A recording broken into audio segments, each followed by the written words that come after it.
A kezdetektől fogva tudtam, hogy ez az utazás kalandos lesz. Na de hogy ennyire? Erre még én se számítottam. Na de még mielőtt belevágnánk, hogyha esetleg nem ismernétek, én Tomi vagyok, és nem olyan régen tértünk haza a saját szervezésű nagy amerikai körutazásunkról, ahol egyébként mindössze 15 napot töltöttünk, és ebből próbáltuk meg a lehető legtöbbet kihozni. És hát őszintén szólva nem volt túl egyszerű, de úgy gondolom, hogy elég jól sikerült. Ugyanis ez az eddigi életem egyik legizgalmasabb utazása lett. Ezért most szeretném veletek megosztani a teljes valóságot, minden kihívásaival, szépségével, hibáival és árakkal együtt. Tartsatok velem, és megmutatom nektek, hogy milyen is volt valójában ez a körutazás.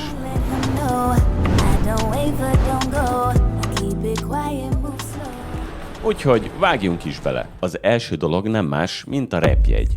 Mi Münchenen keresztül repültünk Los Angelesbe, ami egy jó 12 órás utazás, úgyhogy elég messze van, és a repjegyárak pedig olyan 200 és 250 ezer forint körül mozognak általában, de természetesen ennél ki tudtok fogni olcsóbb repjegyeket is. És ha már a repjegyeknél járunk, akkor van egy másik nagyon fontos dolog, ami nélkül konkrétan nem tudtok utazni az Egyesült Államokba, és ez nem más, mint az ESTA, vagyis az elektronikus vízum. És itt nagyon kell figyelnetek, hogy az eredeti nagykövetséges weboldalon töltsétek ki a jelentkezéseteket, mert különben az eredeti díjnak a többszörösét is tudjátok fizetni, hiszen rengeteg privát cég ajánl szolgáltatást közvetítői díj ellenében, és általában ezek a weboldalak eléggé hivatalosnak néznek ki. Úgyhogy ha nem $40 láttok a díjnak, hanem mondjuk 170-180, akkor nem a jó helyen vagytok. De az eredeti weboldalt bele fogom rakni a leírásba, úgyhogy ha esetleg terveztek, akkor azt használjátok, és ne valamelyik sokkal drágább közvetítőjét. Na de kezdjük is el az első és egyben az egyik legnagyobb kihívásunkkal, méghozzá az utazás megtervezésével. A mi eredeti tervünk a következőképpen nézett ki. 2-3 napot töltünk Los Angelesben, majd pedig felvezetünk San Franciscóba a Big Sur érintésével. Majd onnan pedig a Lake Tahoe felé vesszük az irányt. A következő célállomásunk pedig azonnan nem messze található Yosemite Nemzeti Park lenne. Onnan pedig ismét egy hosszabb utazás várna ránk, ugyanis a következő megállónk a halálvölgye lenne, azaz a Death Valley. Ezek után pedig Las Vegasba mennénk. És hogyha már ideig eljöttünk, akkor természetesen nem hagyhatjuk ki a Grand Canyont sem. És ha már a Grand Canyonban vagyunk, akkor pedig nem hagyhatjuk ki a Monument Valley-t. És innen pedig elindulunk visszafelé, de még a Joshua Tree Nemzeti Parkot útba ejtjük, ahonnan már csak egy tényleg rövid utazás lesz vissza Los Angelesig. Ez papíron jól néz ki, viszont ez egy 4000 kilométeres táv lett volna, amit 15 nap alatt kell véghez vinnünk, így nem nagyon lett volna időnk igazából 2 napnál sehol sem többet tölteni, és elég fárasztó lett volna. Ezért ezen egy picit változtatnunk kellett. Rengeteg opciót megvizsgáltunk, de valahogy egyik sem tűnt megfelelőnek. De aztán szerencsére jött a megvilágosodás, és kitaláltuk a tökéletes tervet, ami nem volt más, mint hogy San Franciscóból szimplán elrepülünk Las Vegasba. Igaz, így kimarad a Yosemite Nemzeti Park és a Lake Tahoe, viszont nyerünk egy pár extra napot, amit akár pihenéssel is tölthetnénk, mondjuk Hawaiion. Úgyhogy mi Las Vegasból átrepültünk Hawaii-ra, és Hawaii-ról pedig közvetlenül Los Angelesbe repültünk vissza. És ez lett a tökéletes tervünk. Így is rengeteg utazás volt benne, hiszen így is több mint 3500 kilométert vezettem az első egy héten, de legalább megvolt a pihenés része is az utazásnak. Na de nézzük meg, hogy mi volt valójában. Már ahogy megérkeztünk Los Angelesbe, jött is az első kihívás. Kíváncsi leszek, hogy megkapjuk-e a kocsit, ugyanis nincsen kreditkártyám, csak debitkártya, és elvileg szükséges hozzá. Reméljük, hogy meg fogom kapni. Az autónkat egyébként a Dollár kölcsönzőnél béreltük ki, 2 napra San Franciscói leadással. Na, meg is van a kocsi, Igaz, hogy $110 helyett $265 fizettem, és a kreditkártyám nem ment át, bár elfogadták volna a digitálisat, úgyhogy a debitkártra $500 depozitot fizettem, de mindegy, legalább megvan, úgyhogy induljunk. És hogy miért fizettem majd $150 többet az autóbérlésért? Igazából nagyon egyszerű az indok. Mégpedig az, hogy egy 12 órás utazás után nagyon egyszerűen rám sózták az összes extrát, ami létezik, úgyhogy ez egy $150 tanulópénz lett számomra. Los Angelesben egyébként mindössze egy éjszakát töltöttünk az utazás elején, és azt pedig az Ocean Park Hotelben.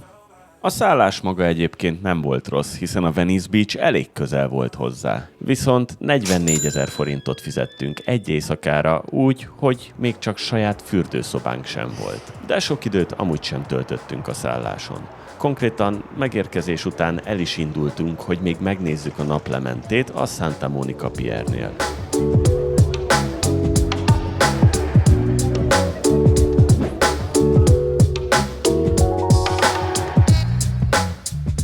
És az első napunkban nagyjából ennyit tudtunk belesűríteni, viszont szerencsére a jetlagnek hála a következő napunkat elég korán tudtuk indítani.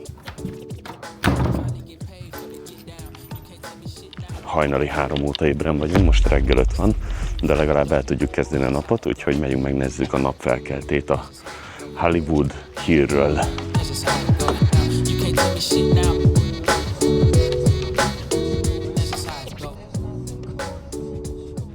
Ismételten nagyon szerencsések vagyunk, ugyanis ködben van a Hollywood jel. Úgyhogy a napfelkeltéből konkrétan semmit sem láttunk. Ezért nem is idéztünk túl sokat, és el is indultunk a Walk of Fame felé, ami innen egyébként elég közel volt. Viszont, hogy őszinte legyek, ez a hely egyáltalán nem nyerte el a tetszésünket, ugyanis egyik részről teli volt hajléktalanokkal sajnos, másrészt pedig egyszerűen fű és vizeletszag volt elég durván. Úgyhogy egy jó 20 percet sétáltunk itt, aztán tovább is álltunk. És megnéztünk 2 egymáshoz közeli helyet, méghozzá a Rodeo Drive-ot és Beverly Hills-t.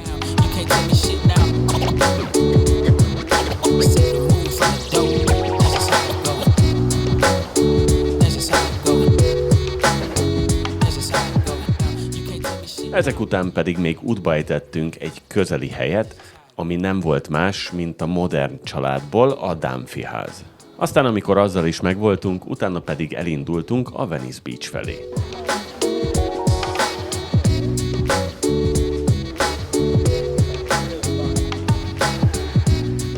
Ennek a helynek amúgy tök jó hangulata van, mindenki fut, mindenki sportol valami, gyúrnak a Muscle Beach-en, teli van szörfösökkel. Nagyon adja. Neked is tetszik? Igen. Na mindegy, induljunk San Franciscónak. Na, már egy jó 3 órája úton vagyunk a Big Sur felé, és még mindig 3,5 óra. Aztán utána még el kell jutnunk San Franciscóba is.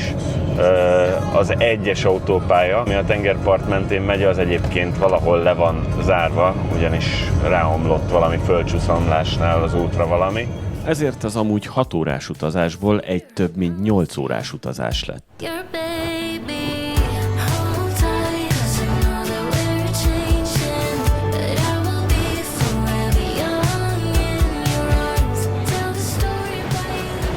Na, milyen szép kis tengerpartot találtunk itt a úton a Big Sur felé.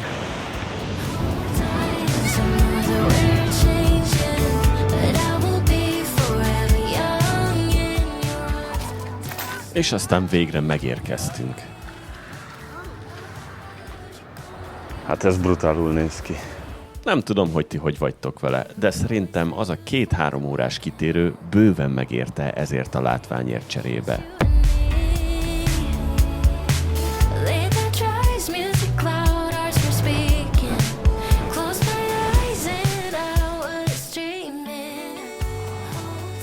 És innen még mindig egy 3 órás utazás várt ránk San Franciscóig. Őszinte leszek, ezen a ponton már eléggé fáradtak voltunk mindketten.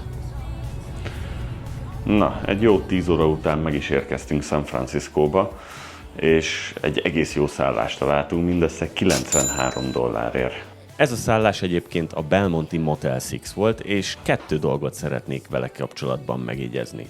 Az első az az, hogy amikor megérkeztünk, konkrétan nem volt személyzet, hanem egy számítógép várt minket, és online segítettek becsekkolni. A másik dolog pedig az, hogy ez tényleg egy igazi motel, ami azt jelenti, hogy éjszaka egész végig valaki üvöltött és bömböltette a zenét, úgyhogy nem volt túl pihentető éjszakánk. Megjöttünk San Franciscóba, és hát az időjárással megint óriási szerencsénk van, mert elég hűvöske van, és ahogy látjátok, ismét követ minket a felhő. Mivel San Franciscóra is mindössze egy napunk jutott, ezért csak a legikonikusabb dolgokat néztük meg, és a reggelt pedig a Pier 39-nal kezdtük. Megnéztük a fókákat az Alcatraz távolról, illetve jól átfagytunk. Tök jó ez a hely, viszont annyira hűvös van, hogy ez hihetetlen. Teljesen ilyen novemberi időjárás van, be van borulva, hűvös szél, rendesen beültünk most a kocsiba melegedni. Na mindegy, és most megyünk, megnézzük a California Street-et.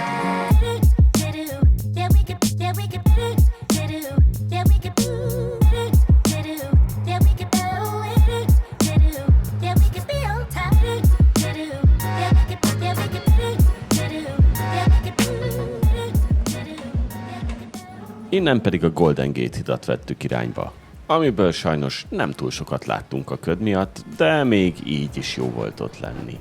Ezek után pedig elmentünk megebédelni a városnak a túloldalára, és mikor kijöttünk az étteremből, akkor láttuk, hogy kisütött a nap. Ezért gondoltuk, hogy visszamegyünk a Golden Gate hídhoz, és megnézzük, hogy milyen is napsütéses időben. Ezért be is vágottunk a kocsiba, elindultunk, és ahogy közeledtünk a híd felé, döbbentünk rá, hogy ott még mindig be van borulva. Úgyhogy másodjára sem jártunk sikerrel a híddal. Sőt, még majdnem, hogy rosszabb volt a helyzet. Úgyhogy még mielőtt elindultunk volna a reptér felé, elmentünk és megnéztük a Painted Ladies-t, ami a városnak megint csak a túloldalán volt, és ott ismételten gyönyörű szép napsütéses idő volt. Innen pedig már a reptér felé vettük az irányt, és el is repültünk Las Vegasba, ami mindössze egy 1,5 órás utazás volt. Meg is érkeztünk Vegasba, annyira durva, konkrétan le se szállsz a gépről, és már egyből nyerőgép van mindenhol. Kemény. Miután megérkeztünk Vegasba, felvettük a bérelt kocsinkat a reptéren, amit 4 napra vettünk ki, és 116 000 forintot fizettünk érte, és ezek után pedig egyből mentünk is a szállásunkra, ugyanis elég hosszú nap elé néztünk.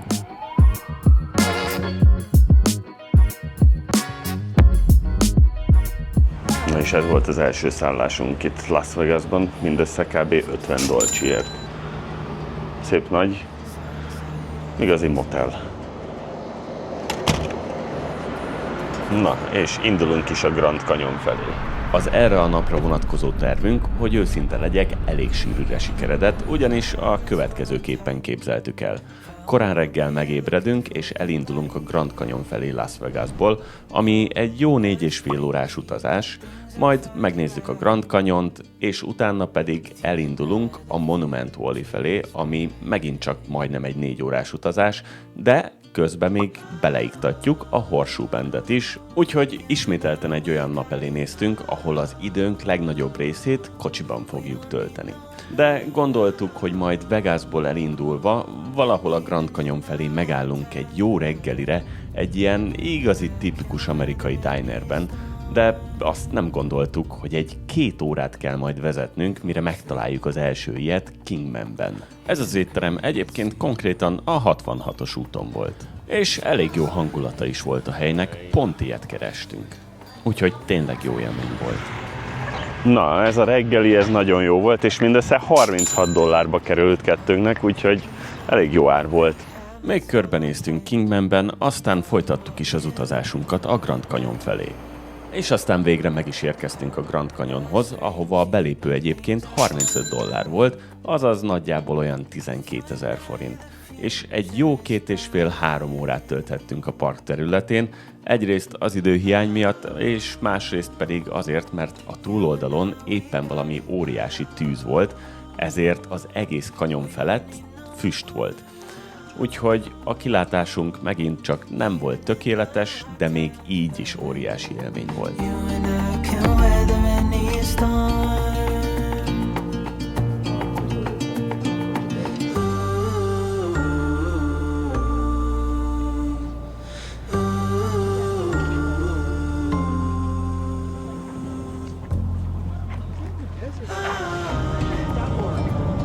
Szóval az van, hogy ahogy Las Vegas-tól a Grand Canyonig vezettek, az is nagyon szép, viszont most ez a Grand Canyontól a Horseshoe Bending, tehát ez figyeljétek, ez lenyűgöző.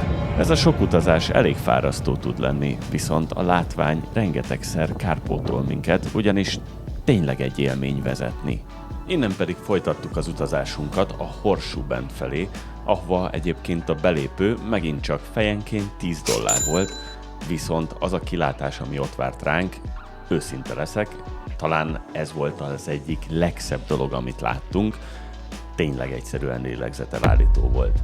Úgyhogy eltöltöttünk ott is körülbelül 1 órát, aztán folytattuk is tovább az utazásunkat a Monument Valley felé, ami még mindig egy jó 2,5-3 órás utazás volt, úgyhogy elég későre értünk oda a nap végén.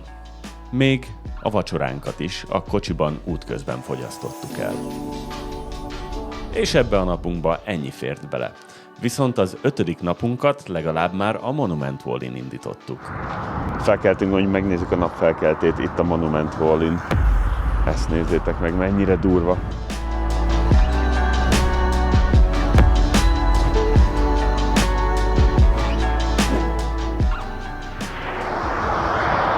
Szerintem abszolút megér, tehát nézzétek meg, hogy néz ki ez a hely. Nagyon durva. Itt is mindössze 1 éjszakát töltöttünk, és ráadásul egy egészen jó szálláson, viszont ennek meg is volt az ára, ugyanis majdnem 75 000 forintba került az 1 éjszaka. Miután megnéztük a napfelkeltét és megreggeliztünk, utána el is indultunk vissza Las Vegas irányába, ami megint csak egy elég hosszú utazás, de útközben még megálltunk az Antelope Canyon mellett. Talált egy nagyon jó alternatívát az eredeti túra helyett, ami egyébként fejenként 120 vagy $130 kerül, mert csak túravezetővel lehet bemenni, és ez pedig ingyen van egy 5 perces sétára a Shell benzinkúttól. Elég jól néz ki, úgyhogy egy pár kép erejére érdemes megállni. És miután megérkeztünk Las Vegasba, lementünk a kaszinóba, és lazítottunk egyet. Elvesztettünk $20 kb. 2 perc alatt, és ebbe a napba is ennyi fért bele. A szállásunk egyébként a Sahara Hotelben volt, ami elég jó kis szálloda volt, és mindössze 28 000 forintot fizettünk 1 éjszakáért. De gondolom azért a szállodák számítanak arra, hogy az emberek le fognak menni, és elköltenek egy rakat pénzt kaszinóra és alkoholra. A 6. napunkra pedig végre nem terveztünk túl sok dolgot, mindössze annyit, hogy elmegyünk a Halálvölgyébe, ami mindössze egy 2 órás utazás Las Vegasból, úgyhogy ez már szinte meg se kottyant az előző napok után. Egyébként miközben úton voltunk a Halálvölgye felé, teljesen véletlenül belebotlottunk az 51-es körzetbe, ami egy igazán pozitív meglepetés volt. Aztán miután letudtuk az UFO-kat, folytattuk az utazásunkat a Halálvölgye felé, ami innen már egyáltalán nem volt messze. És amikor megérkeztünk, akkor szembesültünk vele, hogy egyébként nem tudunk belépőt venni, ugyanis egyik kioszk sem működik. Úgyhogy ezzel megrövidítettük az Egyesült Államokat. Sorry. Itt egyébként megnéztük az Zabriskie Pointot, a Dante's Viewpointot és az Artist Palettet. Mindenképp ajánlom számotokra is, ugyanis elképesztő a hely, de arra figyeljetek, hogy nyáron iszonyatosan meleg tud lenni. Aztán ezek után el is indultunk vissza Las Vegasba, ahol belementünk az éjszakai életbe.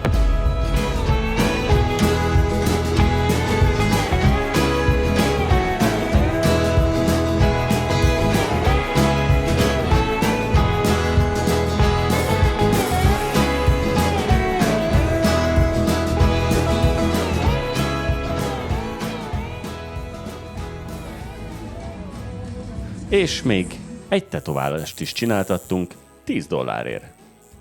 Ott van az a kis picike. És nagyjából megint csak ennyi fért bele a napunkba. És a 7. napunkat abszolút lazulósra vettük, felébredtünk, körbejártuk a strippet Vegasban, elmentünk egy mosodába, illetve még egy outlet centert is meglátogattunk egy kis vásárlásra. Aztán pedig elindultunk a reptérre, de előtte még útba ejtettük a híres Las Vegas feliratot, hogy ott is csináljunk egy-két képet. Itt vagyunk az utazásunk 7. napján, és jelenleg a reptéren vagyunk Vegasban, ugyanis a következő megállónk Hawaii lesz. De eddig azt kell, hogy mondjam, hogy az elmúlt egy hétben körülbelül 3000 kilométert vezettünk. Többször is átszámoltam, inkább 3500-at.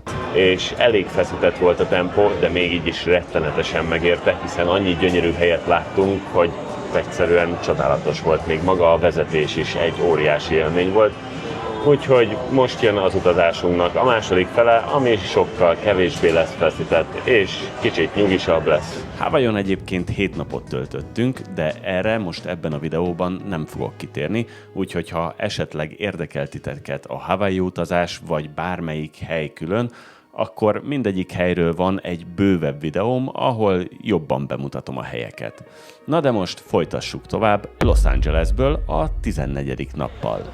Tegnap este érkeztünk vissza elébe, aztán már most el is jöttünk, megnézzük a Griffith Observatoryt, amit egyébként, hogyha dél előtt értek ide, akkor ingyenes a parkolás, és hogyha nem mentek be, csak a kilátást nézitek, az is ingyenes, úgyhogy mondhatni, hogy ez egy ingyenes program. Talán ez volt a kedvenc helyem egész Los Angelesben. Az obszervatórium után pedig még bementünk a belvárosba, sétáltunk egyet, megnéztük a The Last Bookstore-t, és ezek után pedig elindultunk és átmentünk Orange Countyba, a Laguna Beachre, ahol szépen eltöltöttük a délutánunkat nyugodtan.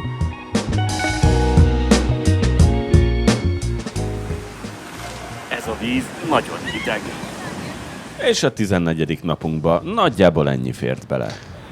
Na, szóval ez volt az utolsó éjszakára a szállásunk Los Angelesben, de nem éppen ment úgy, ahogy gondoltuk, ugyanis lefoglaltuk a szállást, kifizettük, majd kaptam egy üzenetet a szállásadótól, hogy ha este 10 után érkezünk, akkor van egy extra $60 költsége a lét késői becsekkolásnak, és erről semmi információ nem volt előtte, elég fura, ugyanis cash-t kértek, és a helyszínen kellett odaadni a nőnek, aki csak elvette és beengedett minket. Úgyhogy ezt a szállást nem ajánlanám senkinek. A 15. napunk pedig, mivel már csak egy reggelünk volt, így konkrétan semmi más nem tudtunk tenni, mint hogy elmentünk és megnéztük a világ legrégebbi, de még működő McDonald's-át, és betoltunk egy jó hamburgert.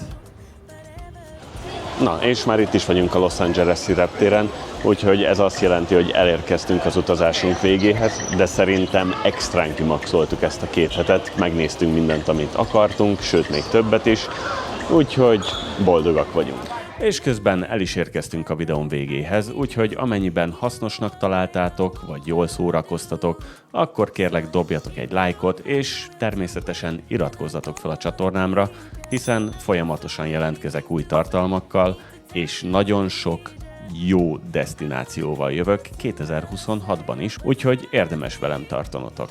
Most pedig köszönöm a figyelmeteket, és hamarosan találkozunk. Addig is, sziasztok!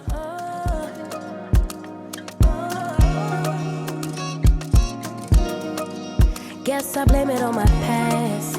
Used to plan the future way too fast. Why repeat it when it hurts so bad? Why repeat it when it never lasts? I'll be typing